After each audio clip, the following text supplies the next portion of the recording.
हरिः ओम्। संस्कृतानुरागिणः सहृदयाः भारतीयवैदिकपरम्परायाः संरक्षणार्थं संवर्धनार्थं अनुवर्तनार्थञ्च अत्र मया कश्चन चिक्रोडप्रयासः क्रियमाणः वर्तते।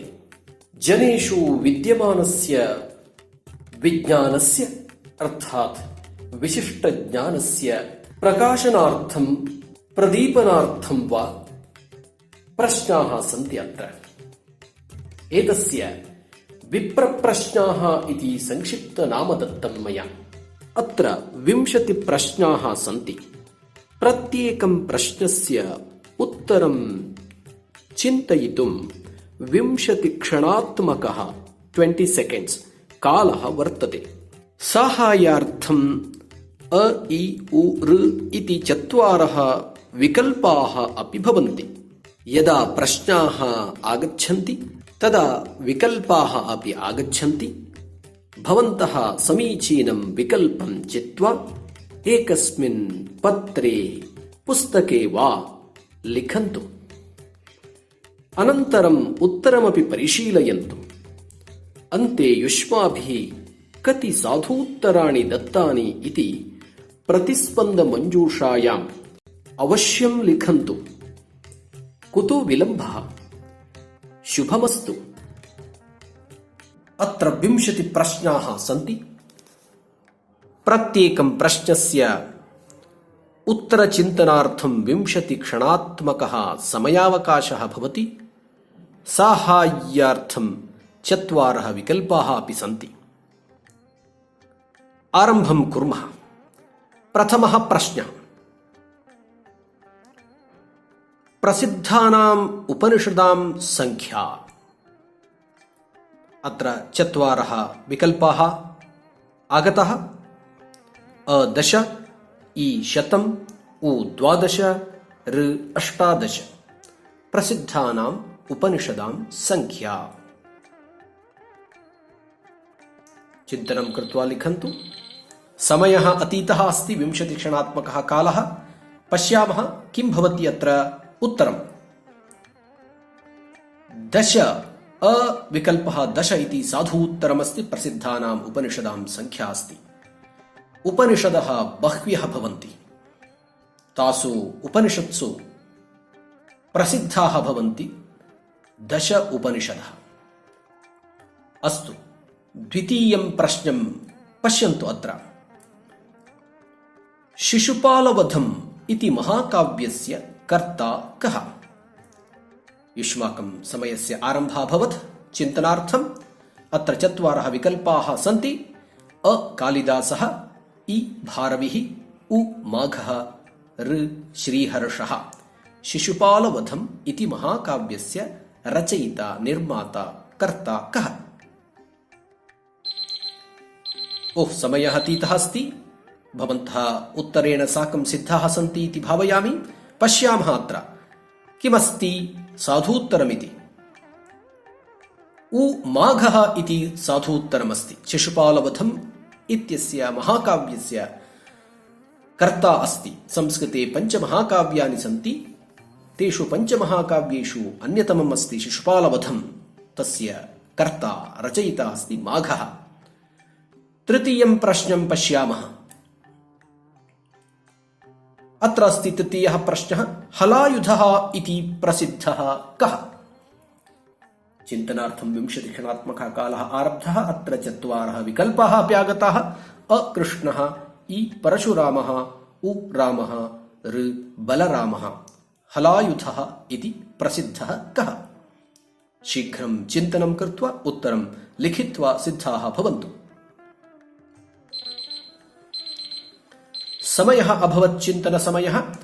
इदानीं साधूत्तरं पश्यामः। ऋ बलरामः भवति हलायुधः। अभिनन्दनानि साधूत्तरं लिखितवद्भ्यः। अग्रिमं प्रश्नं पश्यामः। 4थः प्रश्नः अत्र आगतः अस्ति युष्माकं पुरतः। त्रिपथगा इति प्रसिद्धा का? अस्तु, समयः आरब्धः अस्ति। चिन्तनसमयः।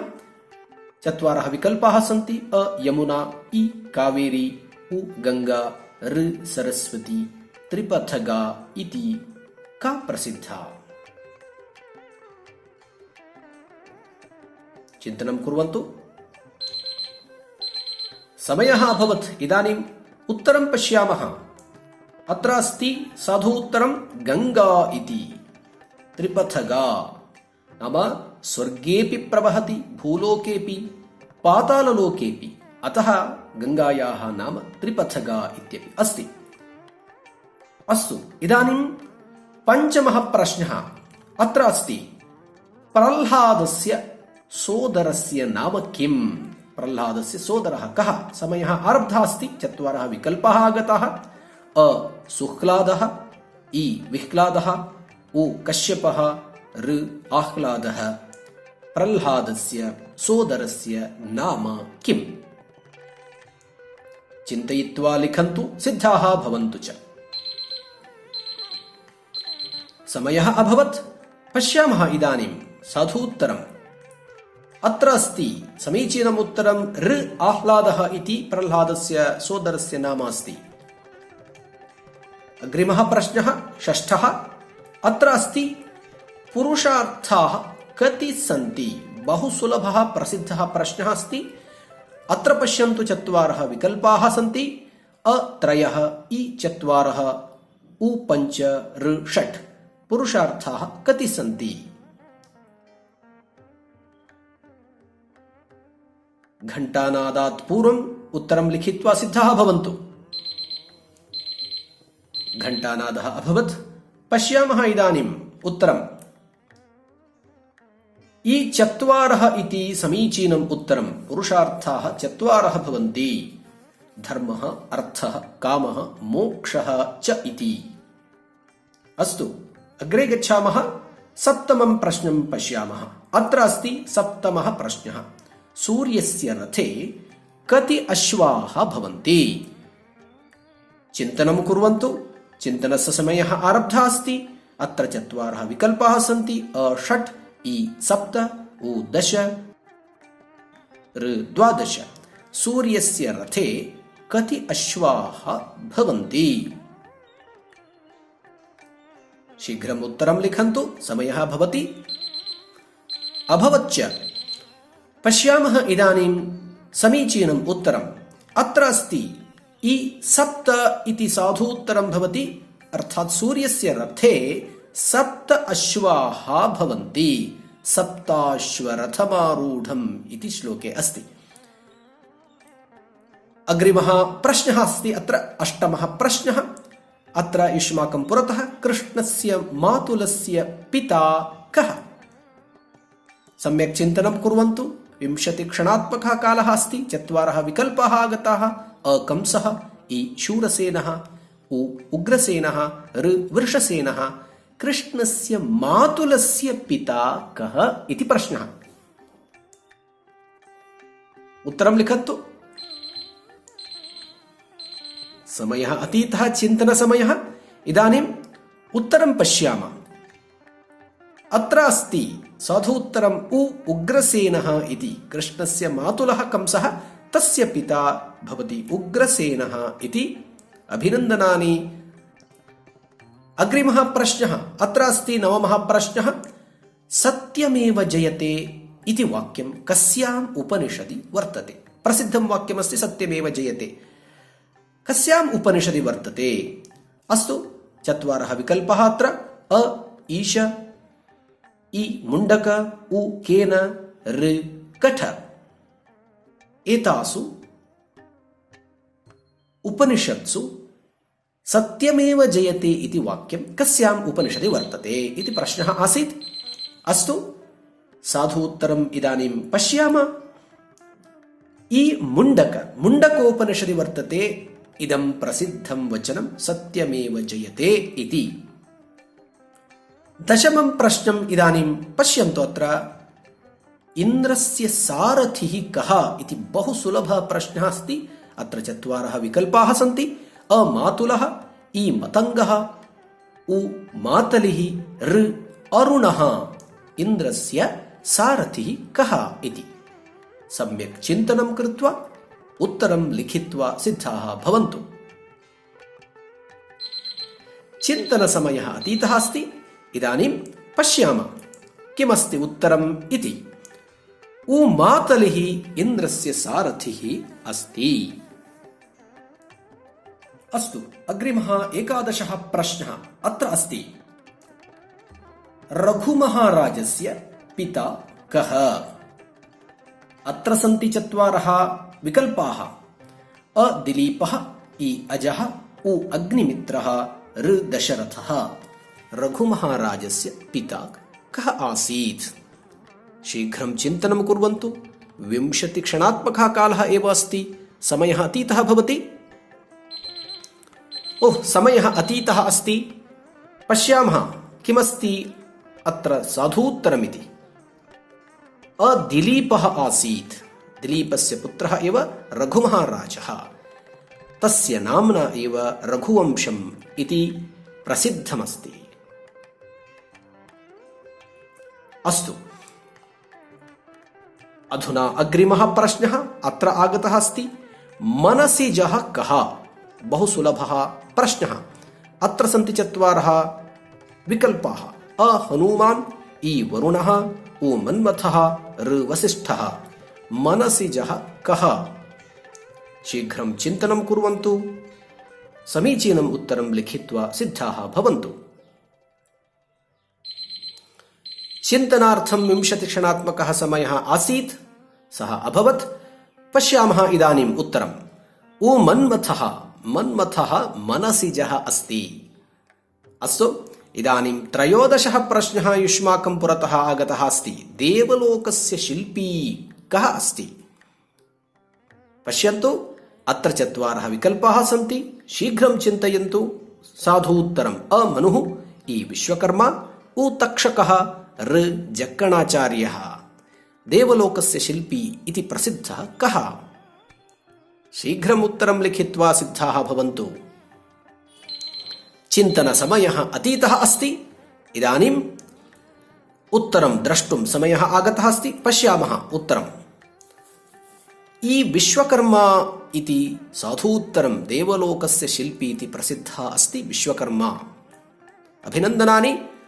अग्रे गच्छामः। 14 प्रश्नः अत्र आगतः अस्ति। रत्नाकरः इति कस्य अपरं नाम? अन्यत् नाम वर्तते। चिन्तयन्तु। अत्र पश्यन्तु 4 विकल्पाः सन्ति। अ पर्वतस्य, इ आकाशस्य, उ समुद्रस्य, ऋ कुबेरस्य। रत्नाकरः इति कस्य नाम भवति? अपरं नाम अस्ति। चिन्तयन्तु, लिखन्तु। सिद्धाः सन्ति इति भावयामि उत्तरेण। अत्र साधु उत्तरमस्ति। रत्नाकरः इति समुद्रस्य अपरं नाम। अभिनन्दनानि। अग्रे गच्छामः। 15 प्रश्नः युष्माकं पुरतः अस्ति। श्रीविवेकानन्दस्य स्मृतिशिला कुत्र अस्ति? बहु प्रसिद्धः प्रश्नः, भवन्तः जानन्ति। अ शृङ्गगिरौ, इ केरलेषु, उ महाराष्ट्रे, ऋ कन्याकुमार्याम्। श्रीविवेकानन्दस्य स्मृतिशिला कुत्र अस्ति इति प्रश्नः। चिन्तयित्वा उत्तरं लिखित्वा सिद्धाः भवन्तु। उत्तरं सिद्धं। पश्यामः युष्माकम् उत्तरं समीचीनं वा अथवा असाधु वा इति। अत्र अस्ति ऋ कन्याकुमार्याम् अस्ति श्रीविवेकानन्दस्य स्मृतिशिला। अभिनन्दनानि। अग्रे गच्छामः। 16 प्रश्नः अत्र। कुबेराय विमानं कः अयच्छत्? कः कुबेराय विमानं दत्तवान्? अत्र 4 विकल्पाः सन्ति। अ शिवः, इ इन्द्रः, उ यमः, ऋ रावणः। कुबेराय विमानं कः अयच्छत्? समयः अतीतः भवति। शीघ्रं लिखित्वा सिद्धाः भवन्तु। अभूत् समयः। इदानीं पश्यामः उत्तरमत्र। अशिवः। कुबेराय शिवः पुष्पकविमानं दत्तवान्। अस्तु, 17 प्रश्नः अत्र। वनमाली कः? वनमाली इति प्रसिद्धः कः इति प्रश्नः मम। चिन्तनार्थं समयः आरब्धः। चत्वारः विकल्पाः सन्ति। अ इन्द्रः, इ हरिः, उ नारदः, ऋ हरः। वनमाली इति प्रसिद्धः कः? बहवः जानन्ति एतस्य उत्तरं। सिद्धाः भवन्तु। उत्तरं सिद्धमस्ति। पश्यामः। साधूत्तरमस्ति इ हरिः। हरेः नाम वनमाली इत्यपि अस्ति। विष्णुसहस्रनामस्तोत्रेऽपि एतन्नाम आगच्छति। इदानीम् 18 प्रश्नः अत्र।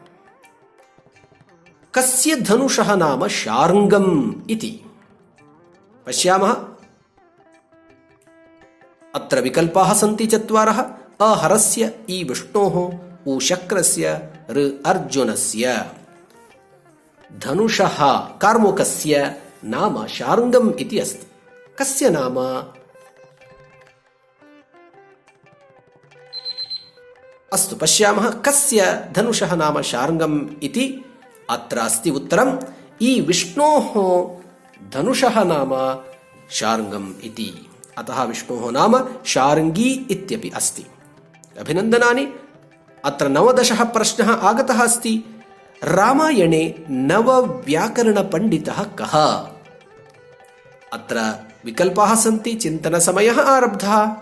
अ वाल्मीकिः, इ भरतः, उ मारुतिः, ऋ जनकः। रामायणे नवव्याकरणपण्डितः कः? चिन्तयित्वा उत्तरं लिखित्वा सिद्धाः भवन्तु। समय अभूत्। इदानीं पश्यामः किमस्ति साधूत्तरमिति। उ मारुतिः इति समीचीनम् उत्तरम्। रामायणे नवव्याकरणपण्डितः अस्ति मारुतिः।